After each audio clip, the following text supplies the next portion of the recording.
Jadi nanti di Al-Quran ada 8 jenis rizki. Di antara yang paling hebat, ada yang belum Anda datang, rizkinya sudah menjemput.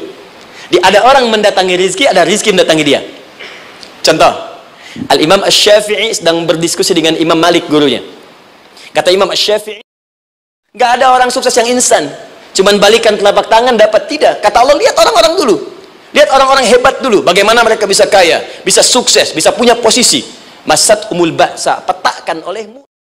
Kadang sudah mulai, masukkan tender, tiba-tiba gagal, diserobot orang, kadang-kadang orang yang dapat, Anda yang ngajukan, itu biasa.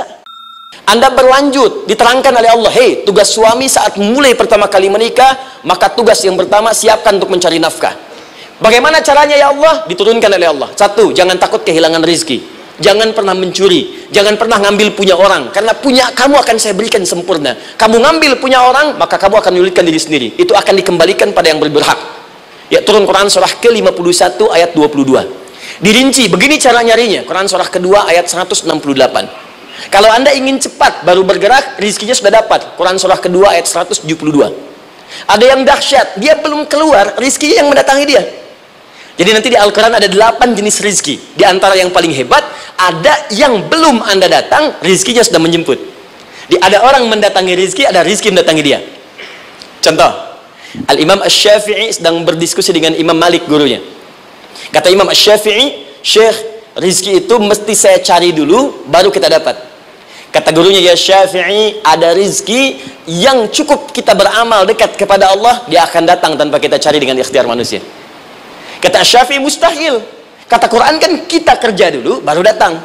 Kata Imam Malik, gurunya, kamu yang belum sampai, kita amalkan ini, rizki datang.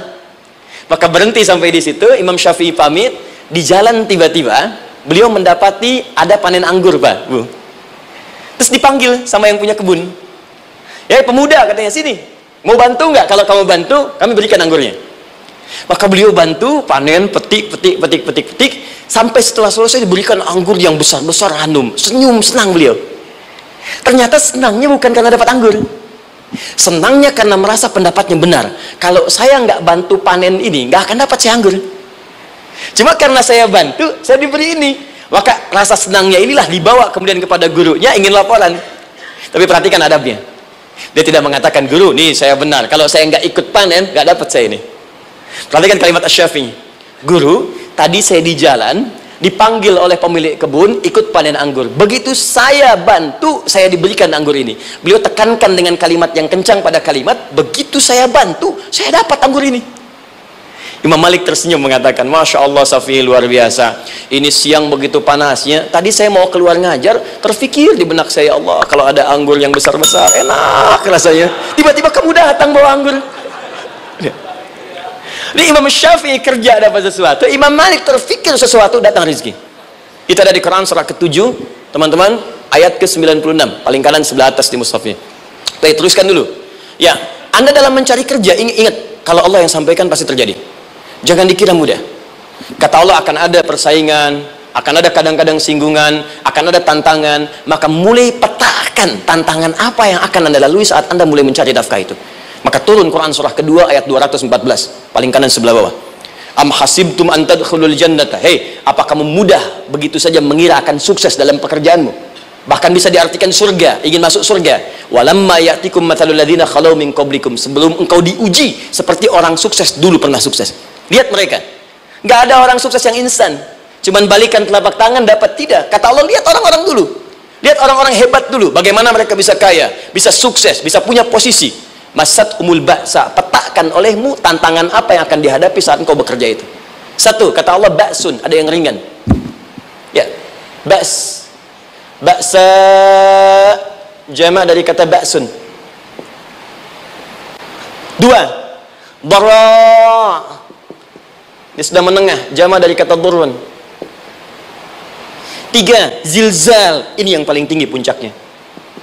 Jadi kalau Anda sudah mendapatkan ini, yakinlah, berarti Anda akan mendapatkan posisi yang tinggi.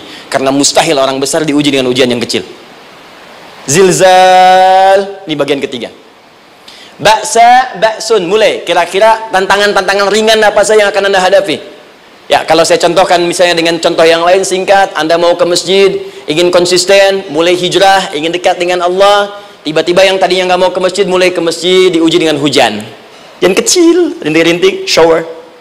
Begitu hujan, orang Arab mengatakan kalau hujannya bisa lewat tanpa payung pun, orang Arab mengatakan la ba'sa. La ba'sa ini ringan.